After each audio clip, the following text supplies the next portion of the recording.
So Susan, this is the 14th BMO Capital Markets Back to School Education Conference. You've been involved in all of them. All of them. What was the genesis of this program? So the very first one, which I guess was 2001, I think, I had just joined the predecessor company to this, GKM.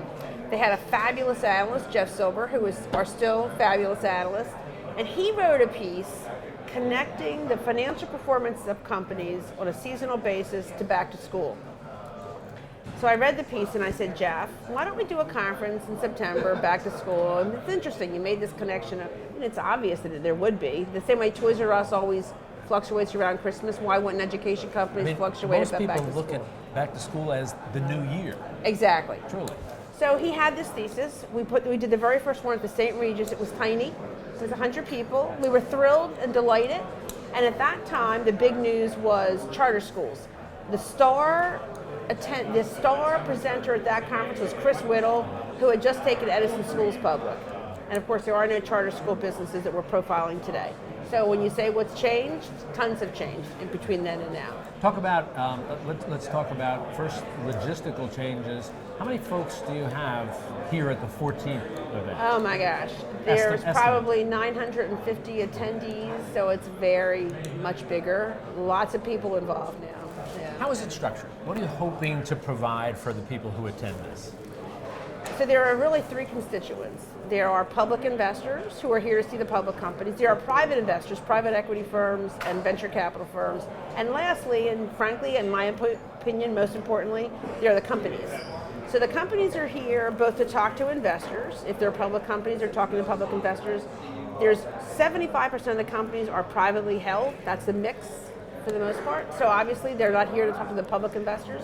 They're here to raise capital either from the private equity community, from the VC community, or they're here to talk to each other. So in the beginning, a traditional conference like this from Wall Street is an investor conference. And the traditional conference is really focused on public investors. When we added the private investor piece, that was novel.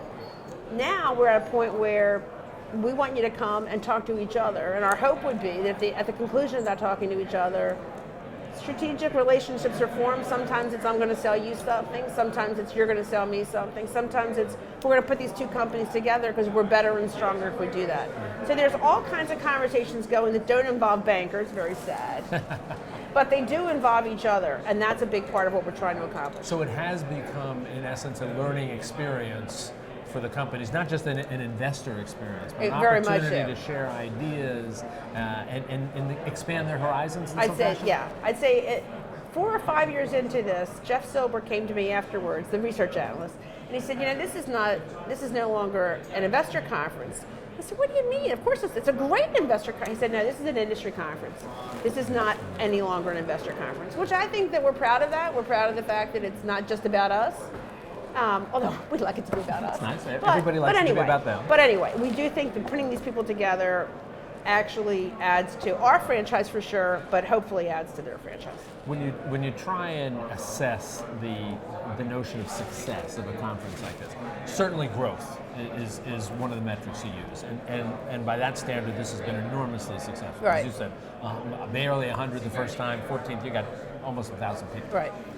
Are you able to create any sort of assessment of the learning part of this? We do a survey. I think the survey is relatively weakly attended. To really make it meaningful, you'd have to have everybody give you their view. Really, what we do is we get it from the feedback. So people, we actively call afterwards to say, we track the number of meetings that happen. There are metrics that we try to track. But honestly, if I told you that there were 400 meetings today, that's not really important if 400 didn't lead to anything. If there were 40 that led to something, that's more than 400 that lead to nothing.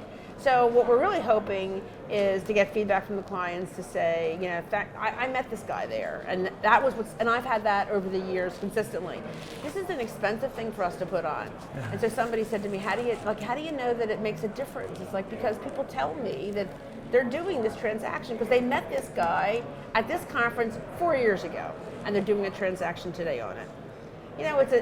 It's not data-driven the way you think bankers need to be data-driven, but we have enough evidence that things happen both with and without our inclusion then we obviously think it's worth the effort to do it. We're very much a bottom line society, especially when you start talking about Right. businesses.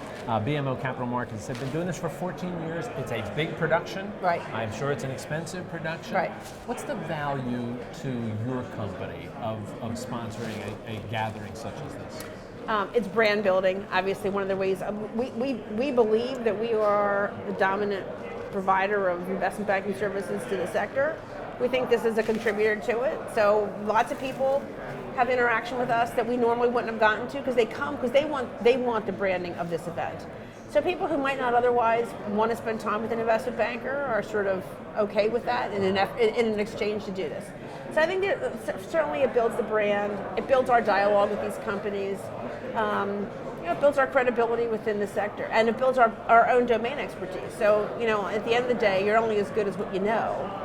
This is a great way to learn a lot of stuff. So, unfortunately, I don't get to sit in on the panels. I don't learn anything from that. But I've constructed most of the panels, so along the way, I've talked to every single one of these guys, and we've learned a lot. Picked up a little ancillary knowledge. We learn a lot. There's a lot of good intel goes on when you're doing it. So we think it benefits all of those three constituents, and we certainly think it benefits us. Well, it's a great gathering. Congratulations to you and Jeff and BMO Capital Markets. Thanks for spending some time with us. My pleasure. Okay, Thank you.